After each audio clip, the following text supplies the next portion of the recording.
Good morning student. आज मैं नया टॉपिक स्टार्ट करने वाली हूँ, इनपुट आउटपुट मॉडल। ये आपका डिटरमिनेंट का लास्ट टॉपिक दे रखा हुआ है। डिटरमिनेंट का लास्ट टॉपिक है क्योंकि आपको इक्वेशन फाइंड करना, एडजॉइंट निकालना, उसके बाद आपकी प्रॉपर्टी के क्वेश्चन, ये सारे सॉल्व करके मैंने आपको बता दिए हैं। पीडीएफ भी मैंने आपको भेजा हुआ है। अब मैं आपको सिर्फ इनपुट और आउटपुट मॉडल का फॉर्म ही आपको रिप्रेजेंट करके बताऊंगी। अब देखिए इनपुट और आउटपुट मॉडल क्या रिप्रेजेंट होता है। सबसे पहला फॉर्म देखो, आपके पास क्या दे रखा हुआ है। पहला फॉर्म दे रखा है आउटपुट मॉडल। आउटपुट मॉडल का मतलब होता है in this model some part of production. इसमें क्या होता है, प्रोडक्शन तो होता है, ये पर किसके थ्रू होता है।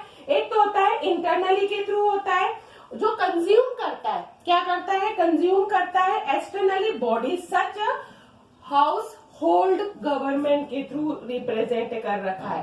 मतलब आपके पास क्या दे रखा हुआ है, जो भी आपके पास कंज्यूम हो रहा है, मतलब जितनी चीज हो रही है कंज्यूम, वो किसके इक्वल होती है। एक तो होती है आपके पास इंटरनल और दूसरा किसके थ्रू होती है, ये एक्सटर्नल के थ्रू रिप्रेजेंट होती है। ठीक है, इंटरनली और एक्सटर्नली के थ्रू रिप्रेजेंट होती है। अब इसमें ये क्या होता है, ये होता है ओपन मॉडल के अंदर रिप्रेजेंट होता है। आउटपुट के अंदर भी किसके अंदर होता है, ये ओपन मॉडल के अंदर रिप्रेजेंट होता है। ये चीज आपको ध्यान रखना है। अब इसी टाइप से हम देखें क्लोज मॉडल। क्लोज मॉडल की जो मेथड होती है वो भी इंटरनली ही होती है, वो भी इंडस्ट्री के फॉर्म में रिप्रेजेंट होती है। जैसे हमने बोला इनपुट आउटपुट मॉडल रिप्रेजेंट किया है, तो कैसे होता है, जैसे हमने पूरा एक टेबल बना लिया, ठीक है, क्या क्या कंज्यूम हो रहा है इसके अंदर, तो कंज्यूम की कैटेगरी क्या होगी, जैसे इस टाइप से कर दी है। तो ये तो हो गया है आउटपुट, ये हो गया आपका इनपुट, ये आउटपुट को रिप्रेजेंट करेगा, ये इनपुट को। अब इंडस्ट्री फर्स्ट हो गई, ये इंडस्ट्री क्या हो गई, सेकेंड हो गई। Industry first, industry second, final आपके पास क्या दे रखा है, फाइनल डिपेंड, मतलब जो भी आपको डिमांड दे रखी है ना वो यहाँ रिप्रेजेंट होगी और ये टोटल आउटपुट के पार्ट को रिप्रेजेंट करेगा। ठीक है, अब इसमें क्या जैसे दे रखा है X11, X21, X12, X22, ठीक है, फिर ये C1, C2 और टोटल आपके पास X1 और X2 के पार्ट को रिप्रेजेंट कर रखा हुआ है। मतलब इस प्रोसेस के थ्रू क्या रिप्रेजेंट किया जा सकता है कि आपने प्रोड्यूस किया है X1 यूनिट, कितना प्रोड्यूस किया है, X1 यूनिट को प्रोड्यूस किया है इंडस्ट्री फर्स्ट में, किसके थ्रू हो रहा है, रिक्वायर्ड हो रहा है X11 units to of itself to produce the first unit. Industry first required to X11 upon X1 के फॉर्म में, जो किसके यूज होती है, यूनिट्स ऑफ itself के फॉर्म को रिप्रेजेंट होती है। Similar to produce one unit industry one required to X21 upon X1 unit is industry 2 and so on। इस टाइप से कंटिन्यू प्रोसेस क्या होती है, चलती रहती है। किसके थ्रू निकालते हैं हम, इंडस्ट्री फर्स्ट को निकालेंगे, X11 upon X1, X21 upon X2 के फॉर्म को रिप्रेजेंट करेगी। ठीक है, अब जैसे सिंपल सा मैट्रिक्स के फॉर्म में किसी भी चीज को रिप्रेजेंट करना है तो A equal to A11, A12, A21, A22, this is called element. ये क्या रिप्रेजेंट होता है, एलिमेंट के फॉर्म को रिप्रेजेंट होता है। But A is called the input output coefficient, क्या रिप्रेजेंट होगा, A is called input output coefficient of matrix, जिसको टेक्निकली मैट्रिक्स के फॉर्म को भी रिप्रेजेंट किया जा सकता है। जैसे सपोज आपके पास कैपिटल X है, वो किसके इक्वल है, जैसे Y1 Y2 के इक्वल है, मीन्स इसमें ओवरऑल जो इक्वेशन का फॉर्म बनता है A11 Y1, A12 Y2 plus D1 equal to Y1, या A21 Y1, A22 Y2 plus D2 equal to Y2। Suppose Y2 ना हो तो हम क्या रिप्रेजेंट कर सकते हैं, जैसे X1 X2 X1, फिर हम X1 X2 X2 के फॉर्म को रिप्रेजेंट कर सकते हैं। मीन्स ये आपके पास क्या रिप्रेजेंट होती है, ये वाला फॉर्म रिप्रेजेंट X, जिसको बोलते हैं आउटपुट मैट्रिक्स। क्या रिप्रेजेंट होता है, ये आउटपुट मैट्रिक्स, और D रिप्रेजेंट होता है D1 D2 हो गया है डिपेंडेंट मैट्रिक्स के फॉर्म को रिप्रेजेंट कर। क्या डिमांड है आपकी, वो डिपेंडेंट के फॉर्म को रिप्रेजेंट किया जा सकता है। इस टाइप के मैट्रिक्स को जो सॉल्व करते हैं, मतलब x की वैल्यू इस टाइप से निकालते हैं, वो होती है i माइनस a का होल इनवर्स इंटू डी के पार्ट को रिप्रेजेंट किया जाता है। ठीक है, इसी टाइप से हम क्या कह सकते हैं कि सिंपल फॉर्म में यदि हम अच्छे से इस चीज को समझे कि इनपुट आउटपुट मॉडल क्या होता है। वैसे input output model Russian and American जो इकोनॉमिक्स था उसको जो नोबेल प्राइज 1973 में मिला था, इसने इस टाइप के फॉर्म का रिसर्च किया था। ठीक है, अब इसमें दो टाइप के मॉडल बता रखे हैं, एक ओपन मॉडल और एक कौन सा बोल रखा है, क्लोज मॉडल। ओपन मॉडल का मतलब प्रोडक्शन होता है, कंज्यूम होता है internally plus externally equal to total, और क्लोज मॉडल मींस एंट्री होती है production of the consume internally, जो भी पार्टिसिपेट करता है इंडस्ट्री का फॉर्म। ठीक है, ओपन मॉडल के अंदर सपोज दो इंडस्ट्री दे रखी है, जैसे I1 और I2 दो इंडस्ट्री दे रखी हुई है। ठीक है, तो ये तो पूरा फॉर्म जो फाइनली आपके पास रिप्रेजेंट होता है वो आउटपुट के फॉर्म को रिप्रेजेंट होता है, और ये वाला जो फॉर्म होता है वो किसको रिप्रेजेंट करता है, इनपुट की कंडीशन को रिप्रेजेंट करता है। इसमें भी रो बनते हैं, इसमें भी कॉलम रिप्रेजेंट होता है, क्योंकि ये मैट्रिक्स के पार्ट को रिप्रेजेंट करता है। मीन्स ए जो फॉर्म रिप्रेजेंट होता है इनपुट आउटपुट कोफिशिएंट या टेक्निकल मैट्रिक्स के फॉर्म को रिप्रेजेंट किया जाता है। कैपिटल एक्स क्या रिप्रेजेंट करता है, आउटपुट मैट्रिक्स को, और जो डी है ना वो डिपेंड करता है किस पे करता है, फाइनली कि क्या क्या डिपेंडेंट होता है। तो उसको सॉल्व करने के लिए या एक्स के फॉर्म को सॉल्व करने के लिए इस प्रोसेस का यूज किया जाता है। ठीक है, अब इसमें भी है तो दो फॉर्म है, मतलब इसमें दूसरे भी साइंटिस्ट ने अपना कुछ न कुछ तो कंट्रीब्यूशन दे रखा हुआ है, तो इसकी भी एक कंडीशन दे रखी, ये भी मैथमेटिकल आउटपुट के फॉर्म को ही रिप्रेजेंट करता है। बट इसके अंदर भी क्या होता है, जब इसने रिप्रेजेंट कर रखा है ना, तो इसका सिंपल सी कंडीशन है और सिंपल सा केस है, ये ध्यान रखना। ये होता है कि determinant i minus A is greater than 0 होना चाहिए, फर्स्ट केस और फर्स्ट कंडीशन ये रिप्रेजेंट होती है। डायगोनल एलिमेंट्स जो रहता है ना i minus A should also be positive, means 1 minus a11 1 minus a12 should be the positive होना चाहिए। मीन्स आप सिंपल फॉर्म में देखे जाए तो वैल्यू क्या रिप्रेजेंट होती है, पॉजिटिव पार्ट को रिप्रेजेंट होती है, और 1 से क्या होगी, लेस देन की कैटेगरी को रिप्रेजेंट करेगी। अब जैसे ये आपके लिए एक नया टॉपिक है, तो इस चीज के लिए मैं एक अच्छा सा आपको एक क्वेश्चन सा सॉल्व करके दिखा देती हूँ कि किस टाइप से इस वैल्यू का यूज किया जाता है, किस टाइप से आउटपुट और इनपुट की टेबल यूज की जाती है, जिससे हम मैट्रिक्स के फॉर्म से इसको सॉल्व कर सके। ये ओनली फॉर किस में रिप्रेजेंट होती है, ये साइंस के लिए नहीं है, ये कॉमर्स के अप्लाइड मैथमेटिक्स के फॉर्म में ही रिप्रेजेंट होती है। ठीक है, ये चीज आपको क्लियर हो जाना चाहिए। अब इस फॉर्म में देखो, सबसे पहले से एक एग्जांपल ले लिया मैंने कि सपोज यहां पर लिख देती हूं, या लेट क्या दे रखा है, इंटर रिलेशनशिप, कौन सा शिप बोल रखा है, inter relationship between the production. क्या हो रहा है इसमें, प्रोडक्शन हो रहा है, किस टाइप से हो रहा है, production of two industry, two industries, कौन सी इंडस्ट्री बोल रखी है, एक्स एंड वाई, ठीक, in a year is given the under table, जो टेबल आपके पास दे रखी है। तो टेबल भी हम यहाँ बना देते हैं, जैसे मैंने ये टेबल बना दी है पूरे फॉर्म में। ठीक है, ये हो गई हमारी टेबल का फॉर्म। अब इस टेबल में भी हमारे पास क्या कैटेगरी दे रखी हुई है, इसमें भी हम बनाएंगे इस टाइप से। ये क्या हो गया, ये हो गया आपका आउटपुट, ठीक, और ये रिप्रेजेंट कितना हो रहा है, इनपुट। ठीक है, आउटपुट इनपुट में भी इंडस्ट्री एक्स हो गई, इंडस्ट्री वाई हो गई, ये फाइनल हो गया आपके पास। ठीक है, ये क्या रिप्रेजेंट हो रहा है, फाइनल के पार्ट को रिप्रेजेंट कर रखा हुआ है। ठीक, यह कह दिया हमने फाइनल, ये हो गया आपका टोटल आउटपुट। ठीक, ये कंडीशन हो गई। अब इसमें भी इंडस्ट्री फर्स्ट हो गई, इंडस्ट्री क्या हो गई, सेकेंड हो गई, इसकी वैल्यू आ गई 14, ये 7 हो गई है, इसकी वैल्यू है 6 और 18 हो गई है। फाइनल इसमें 8 और 11 आ गया है, और टोटल की कैटेगरी कितनी आ गई है, 26 और 36 के पार्ट को रिप्रेजेंट कर रखा हुआ है। ठीक है, ये चीज ध्यान रखना। If the for cost first demand जो ईयर का डी दे रखा है वो टोटल है 20 और 30। ठीक है, what should be the total output of the industry X and Y B. इसका टोटल आउटपुट कितना निकलेगा इंडस्ट्री एक्स एंड वाई के फॉर्म में दे रखा हुआ है। अब ये तो क्वेश्चन का फॉर्म रिप्रेजेंट हो गया। अब इसको जब हम सॉल्व करते हैं तो कौन से फॉर्म में रिप्रेजेंट करेंगे। टेबल आपके पास दे रखा है, गिवन में x11 इक्वल टू तो 14 दे रखा हुआ है।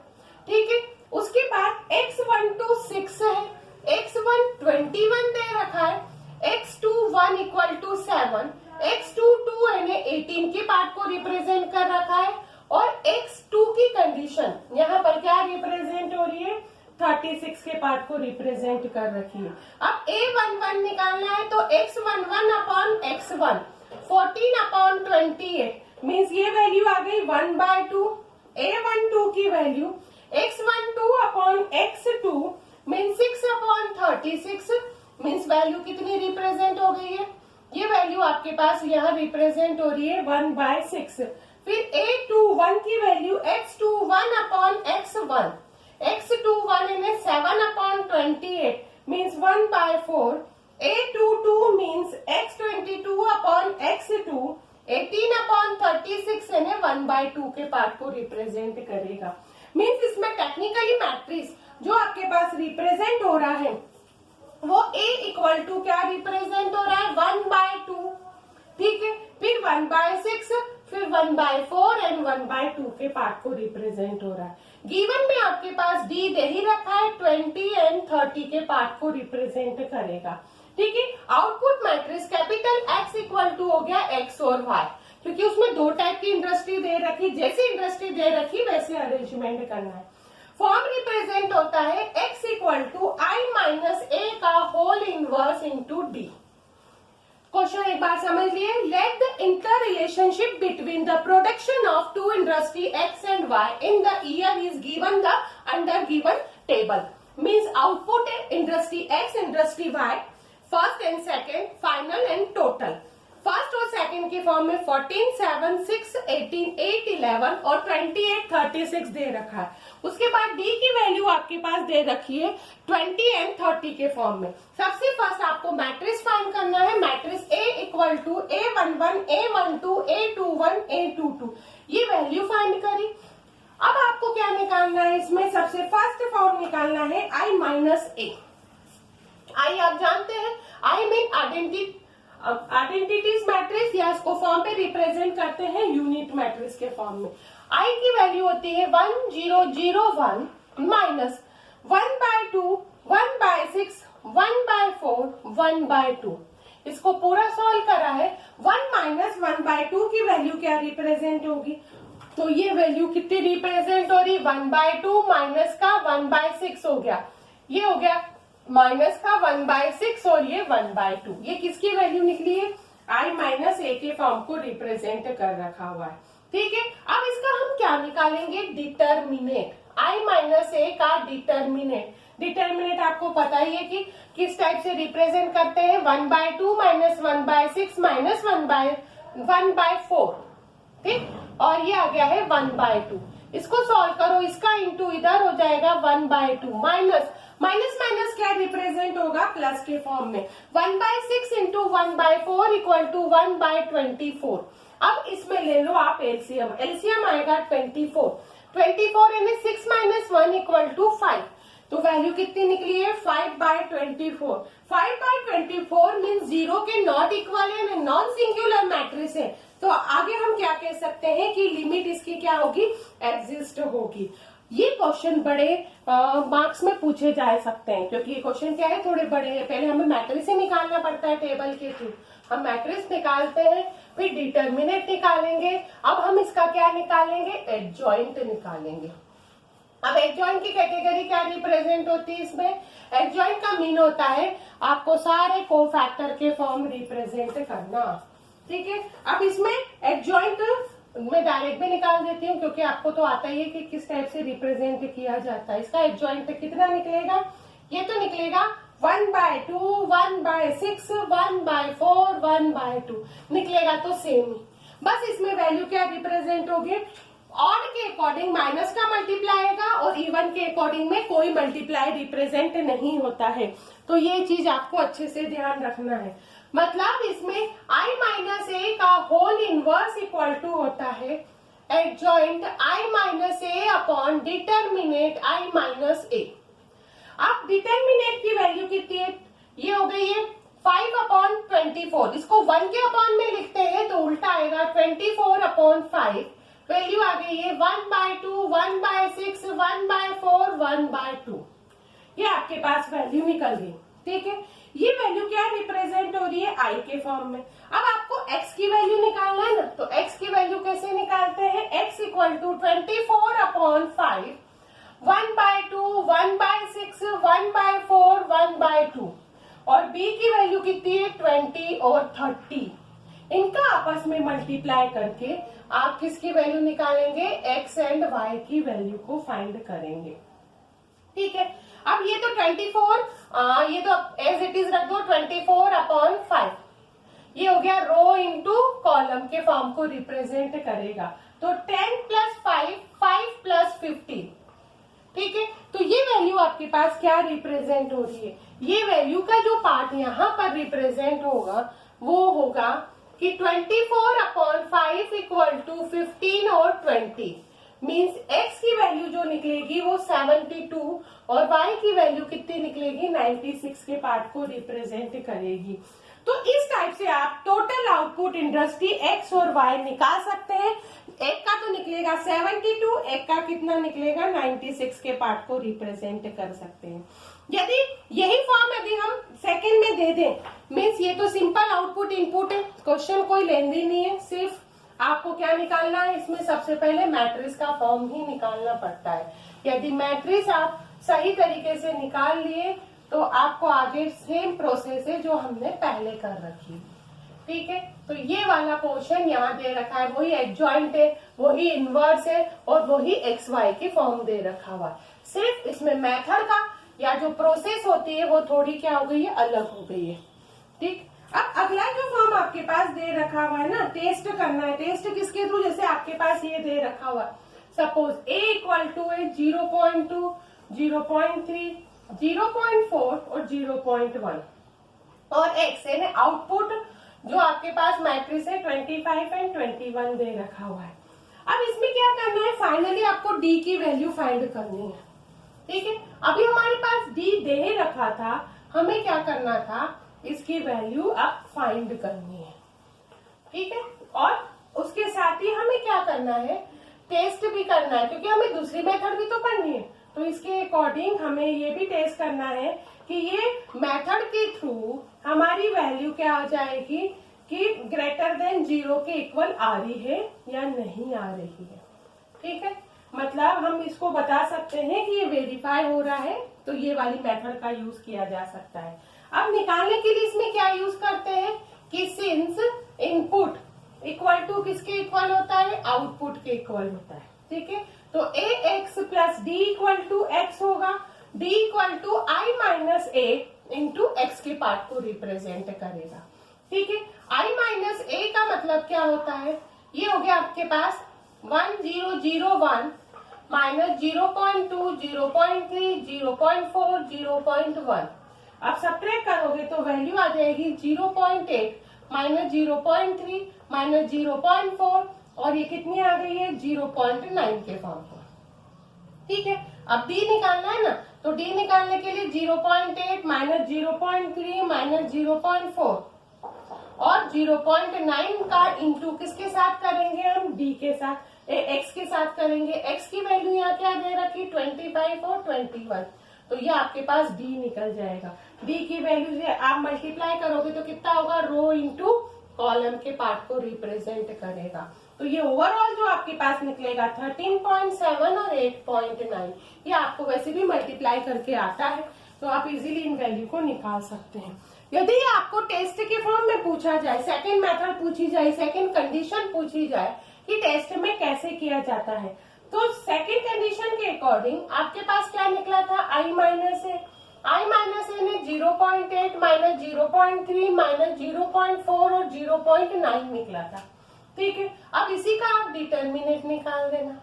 डिटरमिनेंट निकाला तो 0.8 माइनस 0.3 माइनस 0.4 और 0.9, वही आपको क्या करना है, क्रॉस मल्टीप्लाई के थ्रू इसकी वैल्यू को फाइंड करना है।